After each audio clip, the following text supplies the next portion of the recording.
Hello students, I welcome you in Lal Guruji classes. और आज हम कर रहे हैं कोऑर्डिनेट ज्योमेट्री, एक्सरसाइज 7.2 है और क्वेश्चन नंबर 6 करेंगे। इसका क्वेश्चन 5 तक हम पिछले वीडियो में कवर कर चुके हैं। यदि वो आपको देखने हैं तो आप डिस्क्रिप्शन में जाके लिंक वहां पर दिए गए हैं, आप उन पे क्लिक करके उन वीडियोस को भी देख सकते हैं। तो आइए करते हैं क्वेश्चन नंबर 6।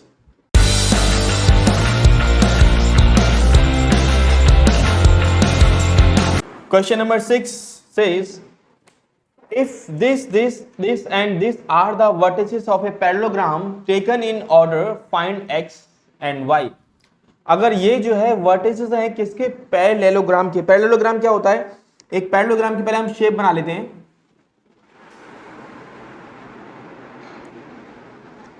पैरेललोग्राम कुछ इस शेप का बनता है, ठीक है।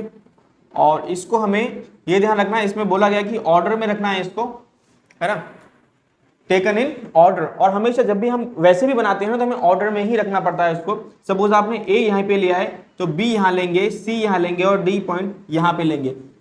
अगर ए यहाँ पे लिया होता तो ए बी सी डी ऐसे करते। अगर ए यहाँ लिया होता तो बी, यानी आपको सीक्वेंस में लेना है, एक ऑर्डर में लेकर के चलना है। ऐसे नहीं होना चाहिए ए यहाँ पर है, बी यहाँ पर होगा, सी यहाँ पर होगा, डी होगा, वो गलत हो जाएगा आपका। तो आपको ऑर्डर में ही लेके चलना है। तो यही शेप जो है पैरेललोग्राम की है। और सबसे यहाँ पे खास बात जो यूज होने वाली है वो ये है पैरेललोग्राम में कि पैरेललोग्राम के जो डायगोनल्स होते हैं ना, ये बाइसेक्ट करते हैं एक दूसरे को। सपोज ये पी पॉइंट पे इंटरसेक्ट कर रहे हैं, सपोज ये पी पॉइंट पे एक दूसरे को काट रहे हैं, इंटरसेक्ट कर रहे हैं, तो क्या होगा, ये जो है बाइसेक्ट करेंगे। यानी कि ए सी जो होगा ना, ये पी जो पॉइंट है इसका मिड पॉइंट होगा, ए सी का डायगोनल ए सी है, ये पी जो होगा ए सी का मिड पॉइंट होगा। जो डी पी डायगोनल है उसका मिड पॉइंट भी क्या है? पी है, यानी बाइसेक्ट करेंगे एक दूसरे को। तो ये खास बात है पैरेललोग्राम की, तो इसको हम यूज करेंगे इस सब में। तो देखिए क्या है, पहले हम मान लेते हैं लेट ए कितना है 1 2, ठीक है, और बी हमने लिया कितना 4 एंड y कोमा, सी हमने लिया x कोमा 6 एंड डी हमने लेट किया वो है 3,5। तो लेट किया, let this and this are vertices of ए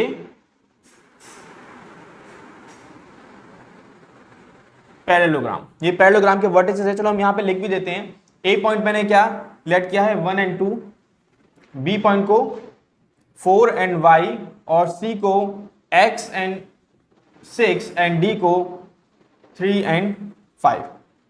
अब देखिए फिर हम लिखेंगे we no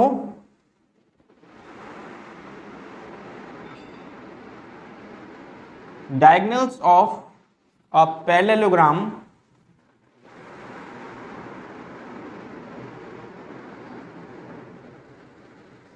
bisects each other. वो एक दूसरे को क्या करते हैं? बाइसेक्ट करते हैं। अब सपोज मैं तो आपसे ये कहता हूं कि ए और सी है, डायगोनल है इसका। अगर ए और सी के वर्टिसेस हमें दिए हुए हैं, ये कोऑर्डिनेट्स इसके हमें दिए हुए हैं, ठीक है, कोऑर्डिनेट्स हमें दिए हुए हैं। अगर पी एक मिड पॉइंट है तो क्या आप पी के कोऑर्डिनेट्स निकाल सकते हो?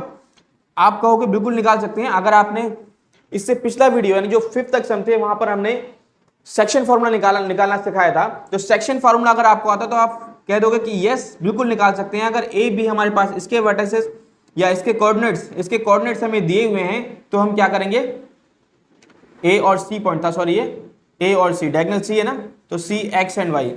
तो भाई ये मिड पॉइंट है तो इसका रेशियो यानी एम रेशियो एन कितना होगा? 1:1 का होगा। मिड पॉइंट में यही होता है। और मिड पॉइंट निकालने के बाद अगर मुझे पॉइंट पी निकालने हैं तो सेक्शन फॉर्मूले से इसका फॉर्मूला क्या बनता है? x2 प्लस x1 अपॉन 2 और y2 plus y1 upon 2।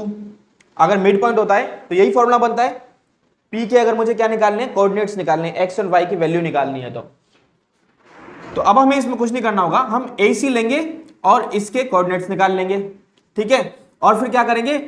DB लेंगे, DB भी है, इसको भी बाइसेक्ट कर रहा है, DB लेंगे, फिर इसके कोऑर्डिनेट्स निकाल लेंगे और दोनों को कोऑर्डिनेट्स निकाल के आपस में दोनों क्या कर देंगे? कंपेयर कर देंगे। और जैसे ही हम कंपेयर करेंगे तो यहां से x की और y की वैल्यू ऑटोमेटिकली हमें मिल जाएगी। तो हमें क्या करना है? सेक्शन फॉर्मूला लगाना है क्योंकि ये मिड पॉइंट है। तो मान लीजिए मैं पहले AC में लगा देता हूं, ठीक है। तो मैं लगाता हूं इन डायगोनल AC डायगोनल है। बाइसेक्शन फॉर्मूला अगर हम करें, बाइसेक्शन फॉर्मूला पता है हमें, अगर किसके पॉइंट निकालने हैं, P के, तो मैं दोबारा बोल रहा हूं AC में P पॉइंट निकालना है, ठीक है। P पॉइंट के कोऑर्डिनेट्स निकालने हैं, तो AC के थ्रू निकालूंगा तो क्या होगा, यहां पे देखो x1 y1 इसको मान लूंगा, x2 y2 इसको मान लूंगा। तो फॉर्मूला क्या होता है, x2 प्लस x1 बाय 2। अगर ये x2 है तो कितना हो जाएगा, x2 प्लस x1 कितना होगा, 1 बाय 2। यही होगा P का जो x वाला कोऑर्डिनेट होता है वो यही होगा। अच्छा, ऐसा ही मैं DB में भी कर देता हूं, AC और DB, क्योंकि इसका जो पॉइंट है वो तो कॉमन ही है ना, जो इसके लिए होगा वही इसके लिए होगा, तो इसको निकाल के हम कंपेयर कर रहे हैं। तो DB में हम अगर देखें, x1 y1 इसको मान लो, x2 y2 इसको मान लो, तो इस वाले इसमें कितना होगा, x2 कितना होगा, 4 होगा, तो ये इक्वल होगा किसके, x2 प्लस x1 कितना है, 3/2। यहां पे भी यही फॉर्मूला लगाया मैंने, x2 प्लस x1 बाय 2, क्योंकि इसी की कोऑर्डिनेट है, तो मैंने कंपेयर कर दिया दोनों को। तो कितना हो जाएगा, ये 2 से 2 यहां कैंसिल हो जाएगा, और x प्लस 1 कितना होगा, x प्लस 1 ही रहेगा। यहां पे मैं प्लस 1 को उधर ले जाता हूं, एक काम करते हैं, तो कितना हो जाएगा, 4 प्लस 3 7 इधर आके माइनस का 1 हो जाएगा, तो x की वैल्यू कितनी आ जाएगी, यहां से 6 आ जाएगी, x की वैल्यू 6 आ गई, सिंपल। तो ये मैंने x वाले इसके कोऑर्डिनेट कंपेयर किए थे। अब ऐसे ही मैं करता हूं, इसके y वाले कोऑर्डिनेट कंपेयर करता हूं। पहले AC में देखेंगे, AC में y वाले कोऑर्डिनेट कैसे बनते हैं, इस तरीके से बनते हैं। तो वो क्या होते हैं, आप लिख भी सकते हो, नाउ कंपेयरिंग y कोऑर्डिनेट, यहां लिख सकते हो नाउ कंपेयरिंग x कोऑर्डिनेट, यहां लिख सकते हो कंपेयरिंग x कोऑर्डिनेट, इसके x वाले कोऑर्डिनेट, इस वाले का x वाला कोऑर्डिनेट निकाल लिया था और इस वाले डायगोनल का x वाला कोऑर्डिनेट निकाल लिया, दोनों के x वाले कोऑर्डिनेट निकाल के मैंने बराबर रख दिया, क्योंकि P पॉइंट तो कॉमन था ना, तो दोनों के बराबर ही होंगे। नाउ कंपेयरिंग y कोऑर्डिनेट्स, अब हम y कोऑर्डिनेट्स को कंपेयर करते हैं, ऐसे ही जैसे ये किया था वैसे ही y को, y2 प्लस y1, इस वाले डायगोनल में देखें अगर हम, तो y2 plus y1, x1 y1 x2 y2, यही है। तो y2 कितना है, 6, y1 कितना होगा, 2/2। ये तो AC के लिए हो गया। DB के लिए देख लें ऐसे ही, अगर ये x1 y1 है, x2 y2 है, तो y2 कितना है, y प्लस y1 कितना है, 5/2। यहां से 2 से 2 कैंसिल हो जाएगा, और यहां से हम देखें 6 प्लस 2 कितने हो जाएंगे, 8, और 5 इधर आ जाएगा, तो 8 minus 5 will be equal to y, 5 plus का तो इधर आ गया, तो y की वैल्यू कितना आ जाएगी, 8 माइनस 5 करूंगा कितना आ जाएगा, 3। तो y की वैल्यू कितनी आ गई, 3। अब मुझे यही तो निकालना था, क्या पूछा था उसने, if this and this were the vertices of a parallelogram, ये पैरेललोग्राम के वर्टिसेस हैं, taken in order find x and y। तो x और y, जो यहाँ पे x था और यहाँ पर y था, वो निकालना था। अब देखो x भी आ चुका है, y भी आ चुका है, यानी कि यहाँ पे x की वैल्यू जो रही होगी वो क्या रही होगी, 6 रही होगी, और y की वैल्यू जो यहाँ पर रही होगी वो कितनी रही होगी, 3 रही होगी। तो आप लिख सकते हो value of x is equal to 6 and y is equal to 3, answer simple sum है, ठीक है। अब चलते हैं हम नेक्स्ट सम की तरफ। देखिए 7th क्वेश्चन है, find the coordinates of a point a point के हमें कोऑर्डिनेट निकालने हैं, where A B is the diameter of a circle. A B क्या है, डायमीटर एक सर्कल का, whose centre is this, centre हमें दिया हुआ है, एंड बी इज दिस, और बी दे रखा है। सर्कल है ए सर्कल, तो अब एक सर्कल बना लेते हैं हम, ठीक है। अब इस सर्कल में इसका एक डायमीटर दिया हुआ है, सर्कल का डायमीटर ऐसे ही होता है जब बिल्कुल बीच में से जाता है सर्कल के। तो ए और बी कह रहा है इसका डायमीटर है, और इसका डायमीटर अगर ए और बी है, उसने कहा है इसका सेंटर भी दे रखा है, सेंटर लेट सी है, सेंटर के कोऑर्डिनेट्स दे रखे हैं इसने 2 एंड -3, और बी के भी कोऑर्डिनेट दे रखे हैं इसने 1 एंड 4, और क्या कहा है, find the coordinate of a point a point के हमें कोऑर्डिनेट निकालने हैं। तो देखिए हमें पता है अगर ये डायमीटर है और ये सेंटर सी है, ठीक है, तो सेंटर जो है डायमीटर को बाइसेक्ट करता है, बाइसेक्ट करेगा, बाइसेक्ट पॉइंट होगा इसका ये, है ना, क्योंकि रेडियस आधी रेडियस ये हो गई, आधी ये हो गई, ठीक है ना। हाफ रेडियस यहाँ पे हो जाएगी, हाफ रेडियस यहाँ पे हो जाएगी, क्या बन जाएगा, डायमीटर। तो इसका मतलब ये है कि m/n जो होगा इसका 1/1 होगा, यानी मिड पॉइंट है ये। और मिड पॉइंट के लिए जो हमारा फॉर्मूला लगता है x निकालने का, कोऑर्डिनेट निकालने का, वो क्या होता है, x2 + x1 / m+n, यही होता है। सिंपल हो जाएगा। यहां पे हमें x और y की वैल्यू दी हुई है, इनकी वैल्यू दी हुई है ना, x की वैल्यू दी हुई है। सिर्फ क्या रह जाएगा आपको, मान लो x1 y1 इसको मान लोगे तो x2 y2 इसको मान लोगे। इसके कोऑर्डिनेट को हमने क्या मान लिया, सपोज x2 एंड y2 मान लेना, ठीक है। और इसको मान लो x1 y1 मान लिया, कुछ ही मान सकते हो, x1 y1 इसको मान सकते हो आप, x2 y2 इसको मान सकते हो, आंसर निकल आएगा आपका। तो ये दोनों चीजें हमारे पास हैं, सिर्फ एक चीज रह जाएगी, वो हमारी निकल आएगी, ठीक है। तो सिंपल एकदम। चलो इसको करते हैं, जो दिया हुआ है पहले वो लिख लेते हैं। मैं इसको लिखता हूं, let A B a diameter of a circle having its coordinates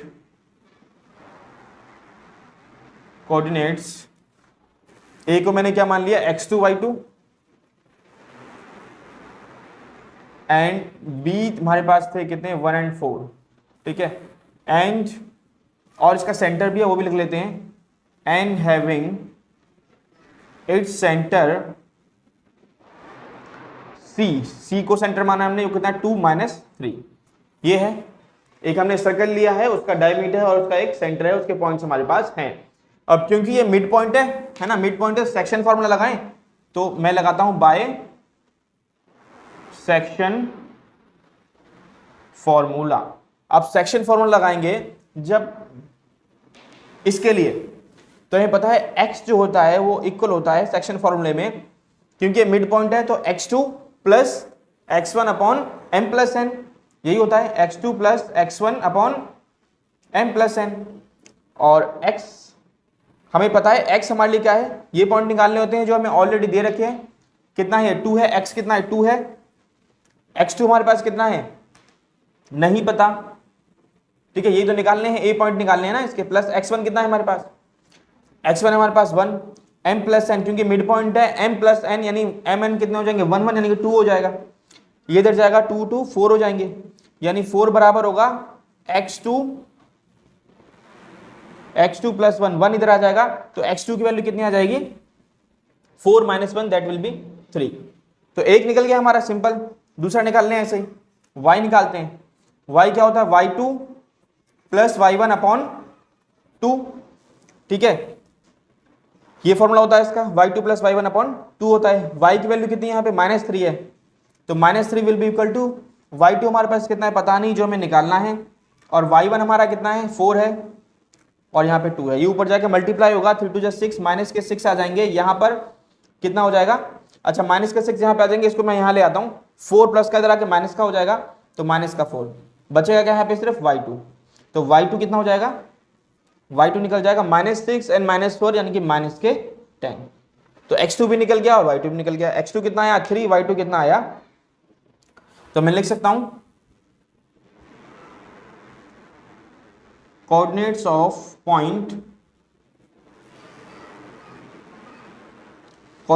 point A will be x निकला 3 और y की वैल्यू निकली -10, यही निकालने थे। Find the coordinates of point A, तो पॉइंट A कोऑर्डिनेट्स ये होंगे। तो ये सम है। नेक्स्ट क्वेश्चन की तरफ चलते हैं हम, 8 की तरफ। देखिए what question 8 says, if A and B are, coordinate दे रखे हैं, B के भी कोऑर्डिनेट दे रखे हैं रिस्पेक्टिवली, A और B के कोऑर्डिनेट दे रखे हैं, find the coordinates of P, point P के कोऑर्डिनेट निकाल रहे हैं, such that AP is equal to 3/7 of AB। AP जो है AB का 3/7 है, and P lies on the line segment AB, और P जो है वो AB के ऊपर ही लाई करता है। जो लाइन सेगमेंट AB दे रखा है, इसका हम डायग्राम बनाते हैं थोड़ा सा।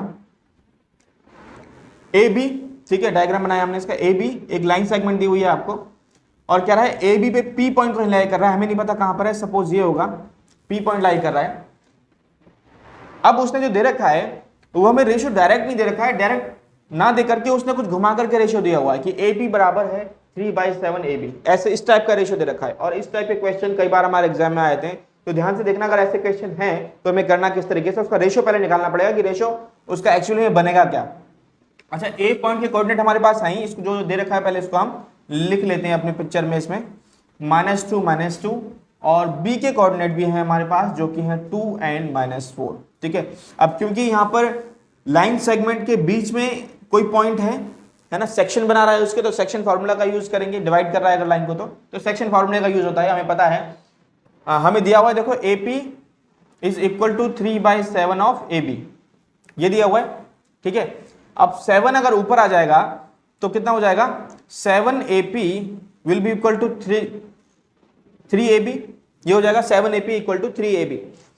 अब देखिए मुझे रेशियो कैसे चाहिए, AP रेशियो मुझे चाहिए M रेशियो N चाहिए होता है ना, ये वाला पार्ट M होता है, ये वाला N होता है, यानी कि M का मतलब क्या है, AP रेशियो PB, ये रेशियो चाहिए होता है मुझे, AP रेशियो PB। AP यहाँ पे इतना, यहाँ पे ब्रेक हो रहा है सेक्शन फॉर्मूले के अकॉर्डिंग, AP और PB का मुझे रेशियो चाहिए, लेकिन मुझे डायरेक्ट जो है रेशियो नहीं दिया हुआ, तो मुझे रेशियो निकालने पड़ेंगे इसके। अब देखो AP एक चाहिए होता है मुझे यहाँ पे रेशियो में, AP तो मेरे पास है, लेकिन PB चाहिए होता है। PB है क्या मेरे पास, PB नहीं है, PB के फॉर्म में AB दिया हुआ है। ठीक है, AB दिया हुआ है, तो मैं क्या करूंगा, इस AB को ब्रेक कर लूंगा। अब मैं देखूंगा क्या मैं किसी तरीके से AB को PB की फॉर्म में ब्रेक कर सकता हूं। हाँ बिल्कुल कर सकते हैं। अगर मैं AB को ऐसे लिख दूं, AB का मतलब क्या है, AP प्लस PB, पूरे AB का मतलब क्या है, AP प्लस PB, इसमें PB आ जाए, PB भी आ जाएगा, तो AB को मैंने कैसे लिख दिया, AP प्लस PB, यहां से मुझे PB मिल जाएगा और AP तो मुझे चाहिए। ठीक है, तो यहां से कितना बन जाएगा, 7AP will be equal to 3AP plus PB, 3PB। ठीक है, दोनों से मल्टीप्लाई हो गया, 3AP इधर ले आते हैं तो 7AP में से 3AP माइनस हो जाएगा, तो कितने बचेंगे, 4AP will be equal to 3PB। मुझे रेशियो कैसे बनाना है, AP रेशियो PB, और इसको मैं ऐसे भी लिख देता हूं ना, AP अपॉन PB, सेम मतलब है इसका। तो AP अपॉन PB, AP को मैं ऊपर रखता हूं, PB को नीचे ले आता हूं, तो AP अपॉन PB, और 3 तो यहां पर था ही, 4 यहां से इधर आ जाएगा, रेशियो निकल आया, AP upon PB is equal to 3 upon 4। तो इसका मतलब क्या है, रेशियो कितना आया इसका, AP रेशियो को मैं ऐसे भी ले सकता हूं, AP ratio PB is equal to 3/4, यानी कि रेशियो कितना आ रहा है, AP और PB का 3/4 आ रहा है। अब रेशियो जैसे ही आ जाता है तो भाई सम निकलना तो बहुत ही आसान हो गया, आसान हो गया। P पॉइंट के क्या निकालने हैं, कोऑर्डिनेट्स निकालने हैं, यही बोला था, if A and B descend respectively find the coordinate of point P, point P के कोऑर्डिनेट निकालना। पॉइंट P के हमें कोऑर्डिनेट कैसे निकालते हैं, P पॉइंट के कोऑर्डिनेट निकालने के लिए हमारे पास फार्मूला है, क्या है, हमें पता है कि फर्स्ट में क्या लगाते हैं, M प्लस n, ऐसे लिख देते हैं, x2 और x1, यहां पे भी सेम होता है, m plus n upon m plus n y2 and y1, ये लगाते हैं। इस वाले पॉइंट से जो ये वाला यहां से x मिलेगा और यहां से y मिलेगा, और x y क्या है, इसके कोऑर्डिनेट्स होंगे, P पॉइंट के कोऑर्डिनेट्स होंगे। तो m मैं निकाल चुका हूं, m कितना आया है, m एंड n है ना, m कितना है 3 और n कितना है 4, तो m की जगह लगाएंगे 3 और x2 कितना है, अगर मान लीजिए x1 y1 ये है और x2 y2 ये है, तो x2 कितना होगा भाई 2, ठीक है, और प्लस n कितना है 4 है, m एंड n की वैल्यू 4 निकाली ना, AP कितना है 3 यानी m होगा 3 और PB यानी n होगा 4, तो 4 इंटू x1 की वैल्यू कितनी है, -2 है, इसे मैंने ब्रैकेट में इसलिए रखा ताकि माइनस के जो है उसे सॉल्व करने में दिक्कत ना हो। m प्लस n यानी 3 + 4, कोमा था यहाँ पे कोमा लगा दिया, और यहाँ से वैल्यूज निकालें, ये था 3, y2 कितना है -4 है, प्लस का प्लस n कितना है 4 है, और y1 की वैल्यू कितनी है यहाँ पे -2 है। ठीक है, ब्रैकेट में क्लोज कर देता हूँ यहाँ से, और ब्रैकेट के नीचे m प्लस n यानी 3 + 4, दिस इम्प्लाइज यहाँ से आएगा आपका रिजल्ट 3 2 6, 4 2 8, माइनस का है तो ये भी माइनस का हो जाएगा अपॉन 7। और यहां से वैल्यू क्या जाएगी, 12 आएगा माइनस का 12, और यहां से 8, ये माइनस का होगा तो ये भी माइनस का हो जाएगा, माइनस का 8 अपॉन 7, ब्रैकेट क्लोज कर देता हूं यहां से। अब इधर से जो है वैल्यूज मेरी क्या आ जाएंगी, माइनस के 2/7, माइनस के 2/7, और यहां से वैल्यूज क्या आएंगी, माइनस के 12 एंड माइनस के 8 हो जाएंगे माइनस के 20, माइनस के 20/7। ठीक है, तो जो कोऑर्डिनेट्स आए पी पॉइंट के वो क्या है, माइनस के 2/7 एंड माइनस के 20/7। सिंपल है, तो इस तरीके से हम होगा। नेक्स्ट हम पे चलते हैं 9th पे। And some find the coordinates of the points which divide the line segment joining A and B into 4 equal parts. एक लाइन सेगमेंट है ए एंड बी, ठीक है, एक लाइन सेगमेंट पहले हम बना लेते हैं ए एंड बी, और इसके कोऑर्डिनेट्स हमें दिए हुए हैं माइनस का 2 and 2 एंड बी के दिए हुए हैं मुझे 2 and 8। कोऑर्डिनेट्स निकालने हैं उन पॉइंट्स के विच divide the line segment joining this and this into 4 equal parts. कह रहा उन पॉइंट्स के जो है कोऑर्डिनेट्स निकालिए जो इस लाइन सेगमेंट को 4 इक्वल पार्ट्स में डिवाइड कर रहा है। सपोज डिवाइड 4 इक्वल पार्ट्स हो रहे हैं तो 1 2 3 करीब इतने हो जाएंगे 4 parts, 1 part, second part, third part यानी फोर्थ पार्ट। मान लेते हैं इसको ये P1 है, ये P2 है और ये P3 है। इन P1 P2 P3 के हमें क्या निकालने हैं, कोऑर्डिनेट्स निकालने हैं, और ये क्या कर रहे हैं, इस लाइन सेगमेंट AB को इक्वल पार्ट्स में डिवाइड कर रहे हैं। तो देखिए सबसे पहले अगर मैं ये इक्वल पार्ट्स में डिवाइड कर रहे हैं तो अगर मैं P2 की बात करूं, P2 पॉइंट की बात करूं तो P2 पॉइंट जो है हाफ हाफ डिवाइड कर रहा है, मतलब इसको हाफ इधर पॉइंट हो गया, हाफ इधर। देखो 2 पार्ट इधर हो गए, 2 पार्ट इधर हो गए P2 पॉइंट के लिए, यानी कि P2 जो है ये AB लाइन सेगमेंट का मिड पॉइंट है। अब अगर मिड पॉइंट है तो मिड फॉर्मूला, सेक्शन फॉर्मूले के लिए जो है मिड पॉइंट के लिए जो फॉर्मूला लगाते हैं वो लग जाएगा x2 + x1/2 y2 + y1/2, वो फॉर्मूला लगा देंगे और हो जाएगा। तो हम इसे लिख सकते हैं let P1 P2 and P3 divide the line segment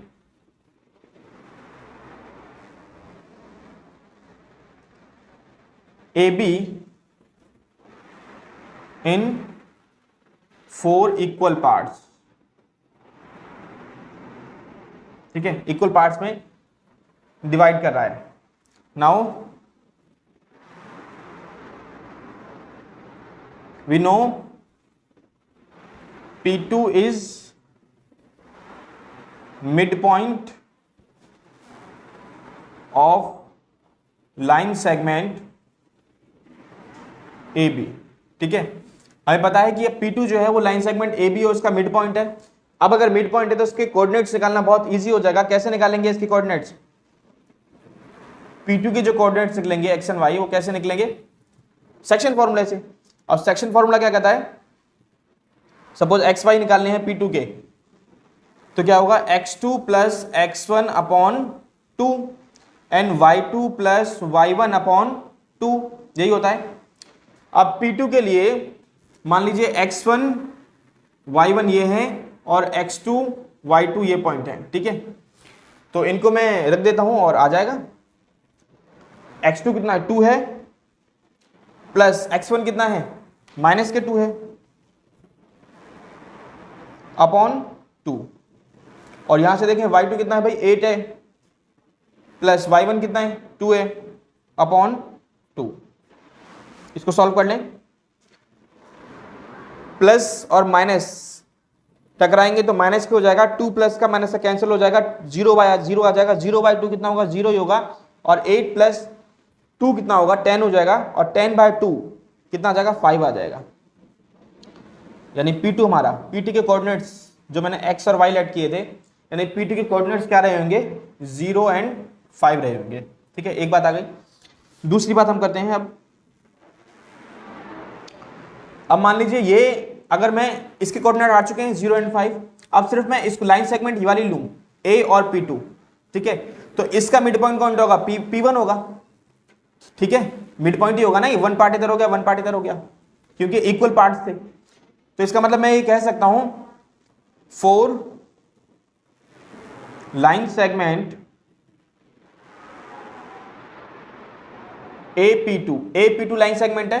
for line segment AP2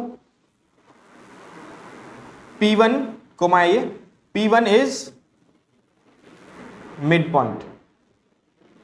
P1 क्या है? इसका मिड पॉइंट है। अब मुझे P1 के पॉइंट्स निकालने हैं, तो P1 के x और y निकालने हैं। फॉर्मूला वही x2 प्लस x1 लिखने की जरूरत है, अब डायरेक्ट लगा देते हैं। इसके पॉइंट पता है, ये x1 y1 है, इसके लिए x2 y2 मान लूंगा। तो x2 कितना है 0 प्लस x1 कितना है -2, x2 प्लस x1 अपॉन 2 होता है। y2 5 है, y1 कितना है 2 है अपॉन 2। तो यहां से कितना आ जाएगा -2 एंड 2 -1 आ जाएगा, और यहां से 5 to 7 7/2 आ जाएगा यहां से। तो ये पॉइंट्स कितने आ गए -1 एंड 7/2। ये किसके आ गए? P1 पॉइंट्स के आ गए। अब ऐसे ही हम किसके निकाल लेंगे? ऐसे ही हम निकालेंगे किसके लिए? P3 के लिए।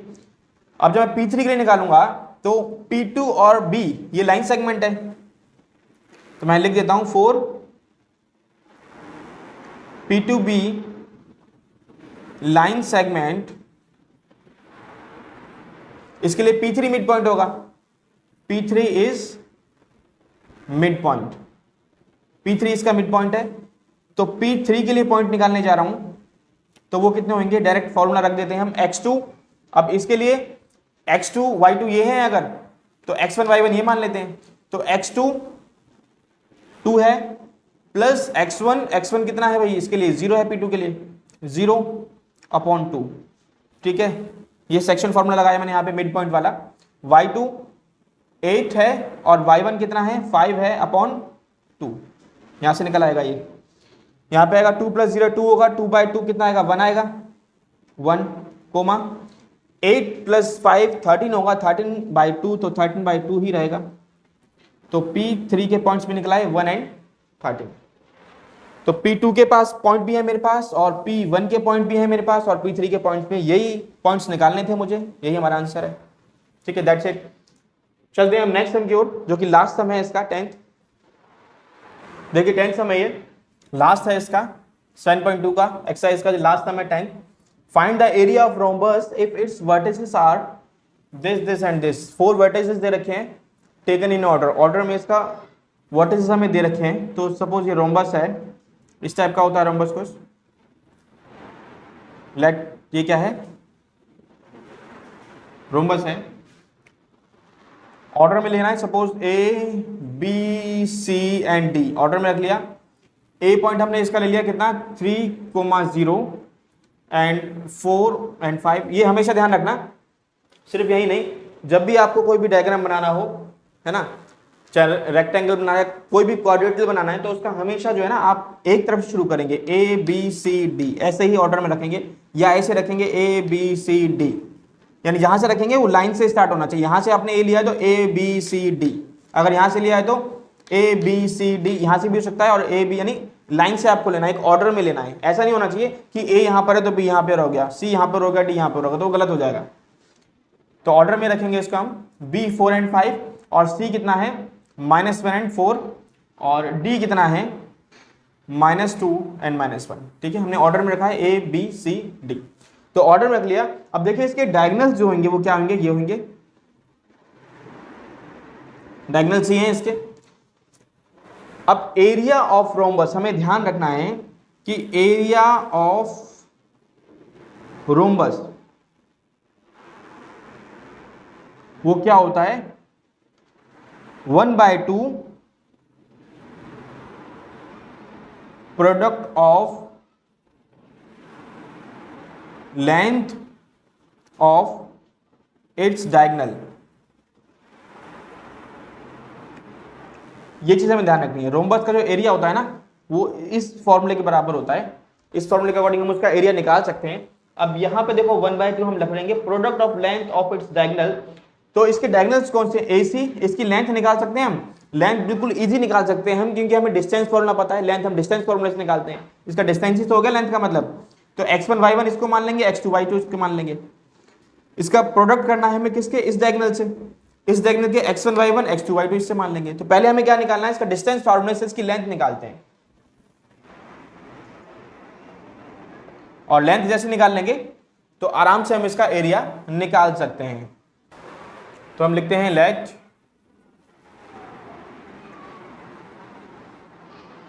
Vertices of a rhombus are B, A मैंने लेट किया था कितना 3 and 0, बी कितना था 4 and 5, एंड सी कितना था -1 and 4, एंड डी कितना लेट किया है हमने -2 and 1। ठीक है, तो हम डिस्टेंस किसका निकालना है हमें, ए सी का। तो हम लिखते हैं बाय डिस्टेंस फॉर्मूला, पहले क्या निकालना है ए सी, और डिस्टेंस फॉर्मूला पता है क्या होता है, x2 माइनस x1 का whole square plus y2 minus y1 का होल स्क्वायर, यही होता है। और यहां से अगर मैं x2 x1 लूं तो x1 y1 x2 y2 इसको मान लो, तो x2 कितना है -1 है, -1 माइनस का x2 माइनस x1 कितना है 3, तो 3 हो जाएगा ये का स्क्वायर, प्लस y2 ले लिया 4 माइनस 0, 4 माइनस 0 का होल स्क्वायर। इसको हम सॉल्व कर लेते हैं, तो -1 -3 4 माइनस के 4 आ जाएंगे, -4 का स्क्वायर करूंगा तो कितना आएगा 16, और यहाँ पे 4 बचेगा, 4 का स्क्वायर करूंगा आएगा 16, यानी कितना आएगा √32। ठीक है, और √32 के जो मैं प्राइम फैक्टर्स बनाऊंगा तो कितने आएंगे,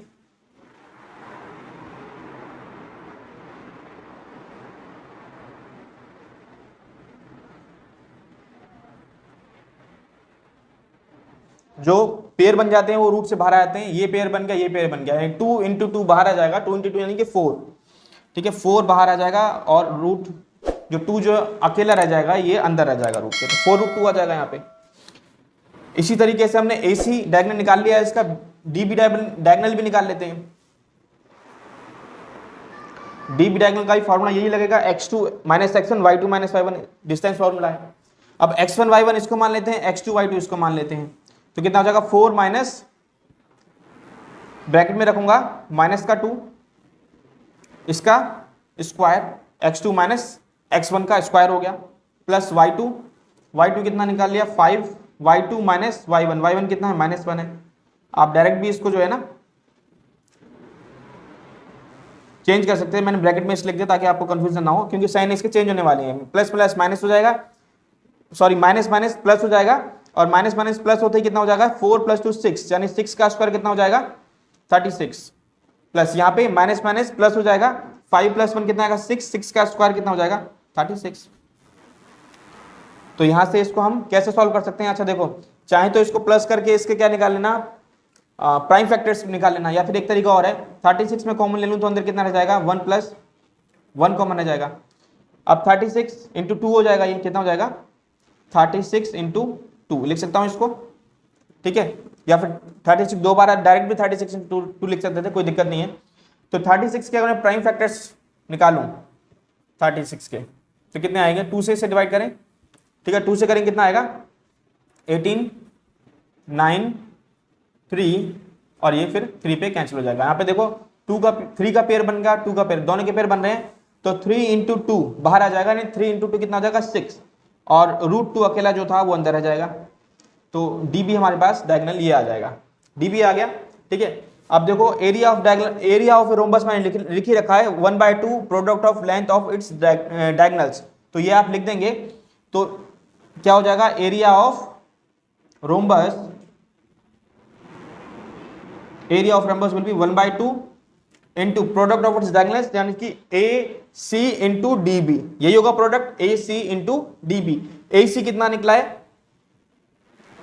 AC कितना निकला है 4, प्रोडक्ट करना है मुझे इसका 4√2 इंटू DB करना है, इंटू DB कितना, DB कितना निकला है 6√2। इसको हम सॉल्व कर लेते हैं, 2 × 1 = 2, 2 × 2 = 4, कैंसिल हो जाएगा। ठीक है, यहां से वैल्यू कितनी आएगी 6 × 2 = 12, और √2 से √2, जब √2 से मल्टीप्लाई होगा √2 तो आंसर कितना आएगा 2, रूट से रूट कैंसिल हो जाएगा 2 आ जाएगा। तो यहाँ कितने आए थे 12, 6 × 2 = 12, 12 इंटू 2, इसको से मल्टीप्लाई 2 आएगा ना, 12 इंटू 2 कितना जाएगा 24। अब ये जो भी था इसका यूनिट नहीं दी हुई है तो इसको हम लिख देते हैं स्क्वायर यूनिट, क्योंकि यूनिट नहीं है हमारे पास। तो ये 24 का यूनिट क्या होगा, इसका एरिया ऑफ रोम्बस होगा। तो ये सब यहाँ पे एंड हो जाता है। और अब मिलते हैं हम नेक्स्ट क्लास में, जो कि 7.3 इसमें हम कवर करेंगे, और 7.3 में 5 सम है, तो वो एक बार में कंप्लीट हो जाएगा, वो ज़्यादा टाइम नहीं लगेगा उसमें। आप इन सम्स की तब तक प्रैक्टिस कीजिए। God bless you all.